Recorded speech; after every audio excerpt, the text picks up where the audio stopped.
Assalamualaikum warahmatullahi wabarakatuh. Baiklah, saya Fitra Hariski akan mempresentasikan jurnal Internal Control and Employees Occupational Fraud and Expenditure Claim. Penulis Anwar Nawawi, Ahmad Saiful, Adlin Puteh Salin. Penerbit Universitas of Society Library and Journal of Financial Crime dan Emerald Sign. Tahun terbit 26 Juli 2018. Adapun yang melatar belakangi artikel ini dimulai, dampak fraud telah menyebabkan perusahaan terkemuka seperti Enron, WorldCom, Parmalat, Adelphia, Artun, Anderson, dan HI Insurance runtuh karena banyak perusahaan tersebut hancur dikarenakan kecurangan-kecurangan yang terdapat pada perusahaan. Salah satunya adalah kesalahan moral dan berkontribusi pada masalah keuangan perusahaan. Dan pada perusahaan kecil, fraud terjadi seperti pencurian dan praktik tidak etis oleh satu orang yang dapat menyebabkan kegagalan bisnis. Ini dikarenakan penipuan sangat merugikan perusahaan untuk usaha kecil dan biasanya mereka tidak memiliki dana yang cukup untuk menanggung kerugian.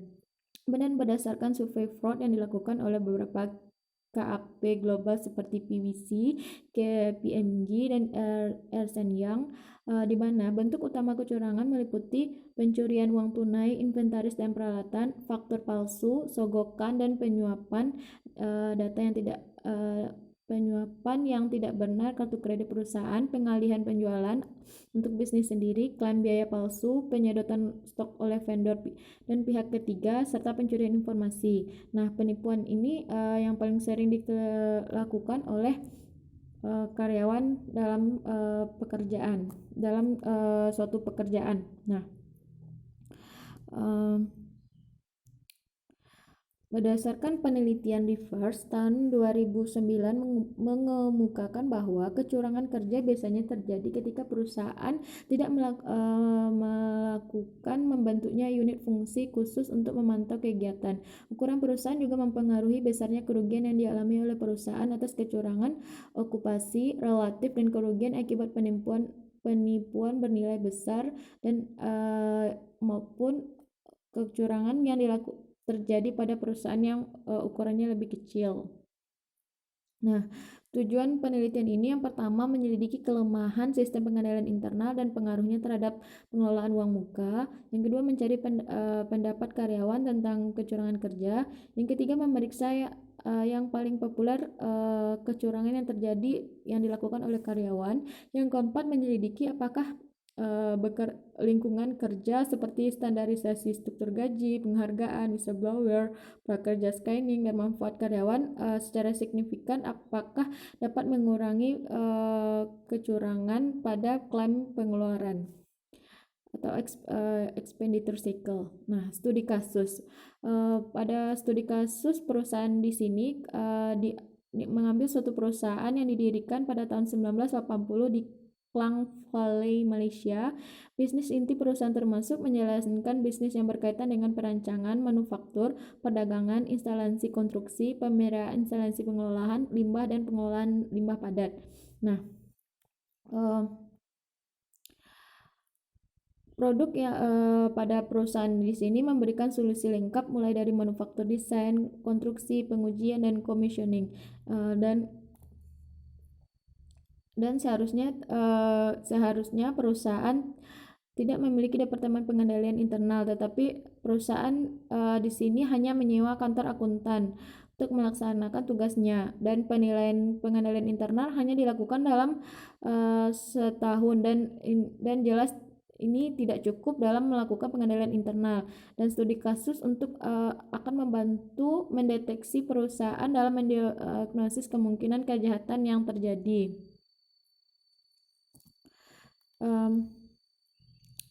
Dan dalam penelitian ini juga akan mendokumentasikan beberapa kategori fraud pada klaim dan mengindikasikan penipuan yang paling populer yang dilakukan oleh penipu.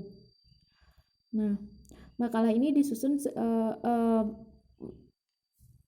jurnal ini dibuat berdasarkan metodologi penelitian, dan temuan serta pembahasan.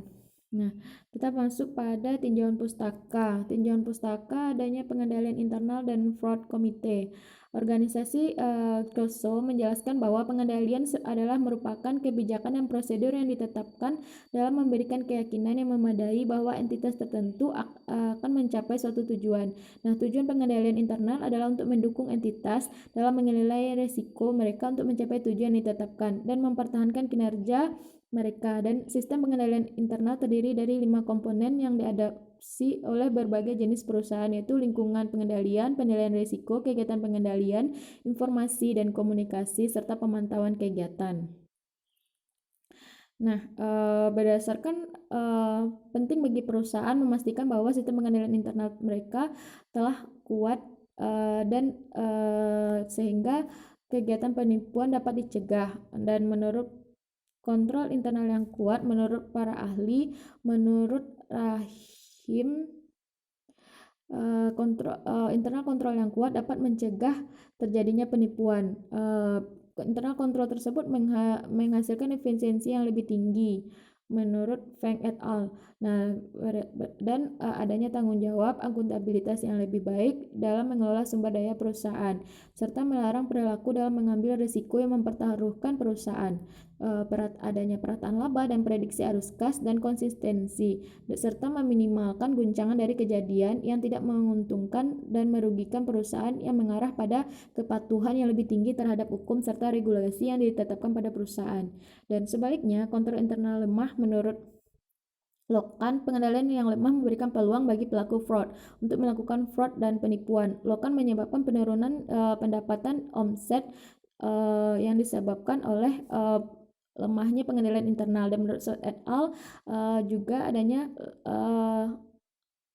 penurunan omset lebih dan rendahnya investasi, biaya audit yang lebih tinggi dan mengganggu kinerja perusahaan, berkorelasi dengan pengendalian swasta yang lebih tinggi dan mengurangi nilai pasar, serta menghasilkan kualitas pelaporan keuangan yang buruk, sehingga kerugian pinjaman yang lebih tinggi. Dan cadangan ketentuan tersebut mengidentifikasi bahwa melemahnya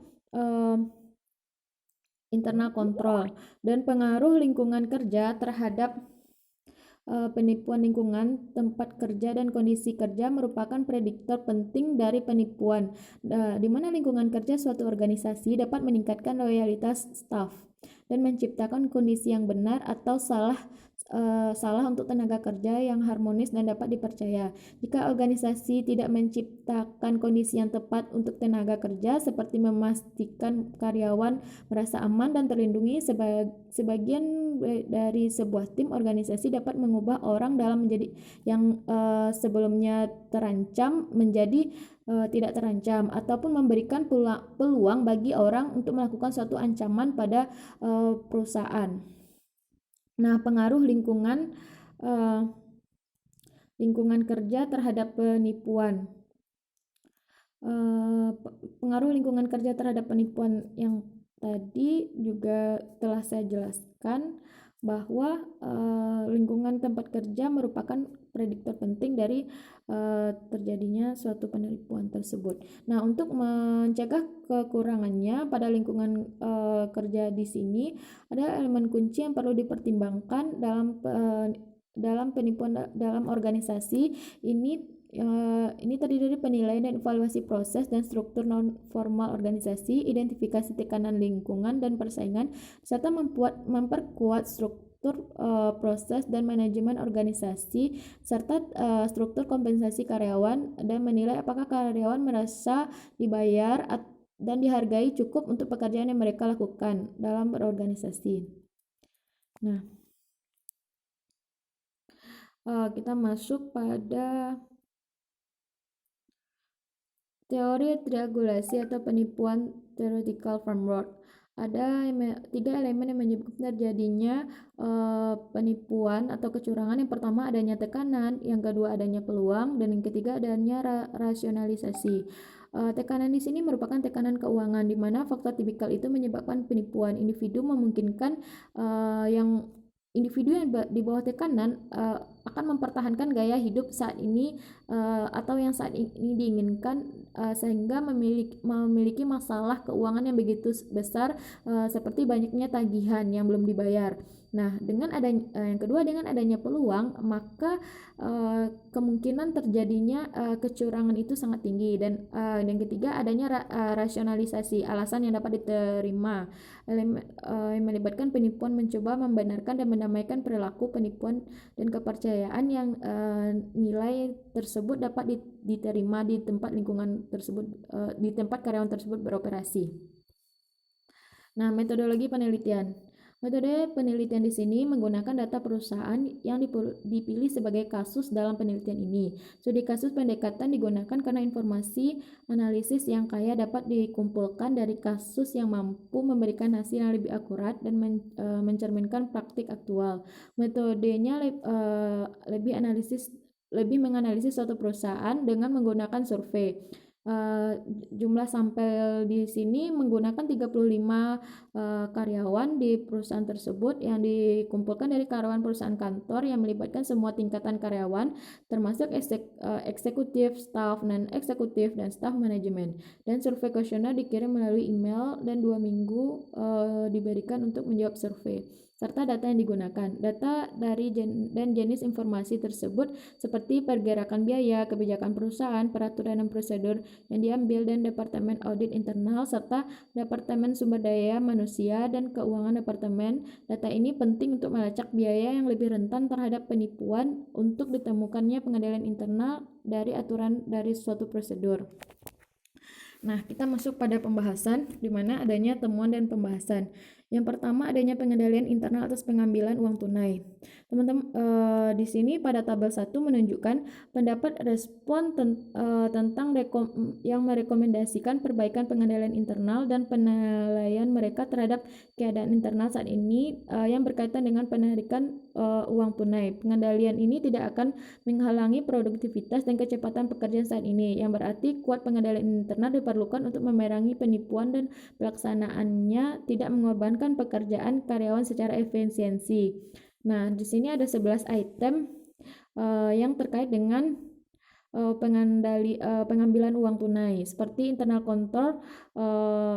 Contohnya saja yang nomor pertama, internal control akan memproduksi secara lambat ataupun cepat dalam suatu pekerjaan. Executing internal control internal control akan mengklaim kuatnya biaya pengeluaran. Di sini ada 12 karyawan yang setuju dan ada 88 yang tidak setuju. Selanjutnya, adanya penipuan kerja. Pada tabel 2 menunjukkan bahwa 75% responden mayoritas setuju bahwa efektif secara internal pengendalian atas klaim pengeluaran dapat mengurangi kecurangan pekerjaan dalam suatu organisasi. Keseimbangan itu berpikir bahwa ada faktor atau kontribusi yang untuk pengurangan penipuan serta peningkatan tunjangan gaji karyawan. Nah, sekitar 62% responden setuju dengan klaim traveling dan cara termudah untuk menipu karena tidak ada menyadari dan adanya kemungkinan tingkat loyalitas terhadap kepentingan pribadi. Nah, yang keempat, penipuan pekerja terpopuler. Nah, berdasarkan survei ya di perusahaan bahwa 30% dari pilihan responden yaitu illegal claim atau jarak. Klaim jarak adalah yang paling mudah memalsukan dan tidak memerlukannya tanda terima karyawan yang cukup berbaring di jarak ataupun kilometer tertentu. Nah, di sini jarak ini penipuan yang sering terjadi seperti pembelian bahan bakar bensin pada saat perjalanan dinas. Nah, kepuasan karyawan terhadap lingkungan. Nah, kepuasan di sini juga salah satu penyebab terjadinya kecurangan. Berdasarkan survei 4 ditemukan bahwa berdasar yang paling populer di perusahaan adalah di tabel 4 ini Ditemukan bahwa hasil kepuasan karyawan dan standarisasi gaji serta imbalan gaji menunjukkan bahwa 86 responden tidak puas dengan tunjangan saat ini dan permintaan kenaikan gaji. Dan berdasarkan komentar tersebut, karyawan yang multitasking dan gaji yang tidak sepadan dengan beban kerja. Oleh sebab itu, terjadinya kecurangan dalam perusahaan. Nah, kesimpulannya, tujuan dari penelitian ini untuk mencari pendapat dan menguji kelemahan sistem pengendalian internal dan pengaruhnya terhadap penipuan kerja serta memeriksa penipuan kerja yang paling populer dan dampaknya terhadap lingkungan kerja terkait kecurangan kerja. Yang kedua, studi ini menemukan bahwa pengendalian internal di perusahaan lemah dan tidak memadai. Sebagian besar responden setuju bahwa pengendalian internal seharusnya ditingkatkan untuk mencegah terjadinya kecurangan.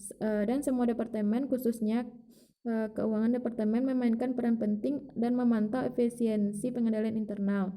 Dan pokok utama yang menjadi pengendalian internal di sini harus cara memperlancar serta memproses pada saat yang bersamaan dalam mencegah terjadinya penipuan. Dan yang keempat, dari sudut pandang responden, mereka mengakui bahwa pengendalian internal yang kuat dengan pengurangan kecurangan pekerjaan dalam suatu organisasi adalah indikator yang baik. Ketika kesadaran dan karyawan atas pekerjaan mereka cukup tinggi, maka mereka bersedia melaporkan kepada manajemen dan memberi kerjasama dalam segala hal yang terkait dalam terjadinya fraud. Staf perusahaan juga termotivasi untuk membantu perusahaan jika adanya imbalan yang layak bagi pelapor. Namun pada saat yang sama, pada kepuasan karyawan juga dipengaruhi dari hal gaji dan tunjangan yang terendah. Dan hasil penelitian ini memberikan konfirmasi lebih lanjut bahwa teori fraud menyebabkan terjadinya fraud, yaitu peluang lemahnya pengendalian internal dan tekanan keuangan karena gaji yang rendah dan standar gaji yang tidak sesuai. Temuan ini mendukung bukti yang dikomentasikan oleh Omar et al., Rahim, dan Zakaria et al. Nah, kesimpulan dan demikian, itulah kesimpulan dan saran. Di sini batasan dan saran untuk penelitian ke depan. Studi ini memiliki sumber daya yang terbatas, di mana data yang dikumpulkan hanya dari satu perusahaan dan sebagian besar dari Departemen Keuangan, Departemen Internal, dan Departemen Sumber Daya. Nah, kerjasama antara responden terbatas karena sensitivitas topik. Sebagian tambahan beberapa dokumen tidak dapat diakses karena privasi dan kerahasiaan informasi yang terkandung dalam dokumen tersebut. Nah, sekianlah presentasi dari saya. Apabila teman-teman ada yang ingin bertanya, dipersilahkan. Dan saya sudahi. Wabillahi taufiq wal hidayah. Assalamualaikum warahmatullahi wabarakatuh.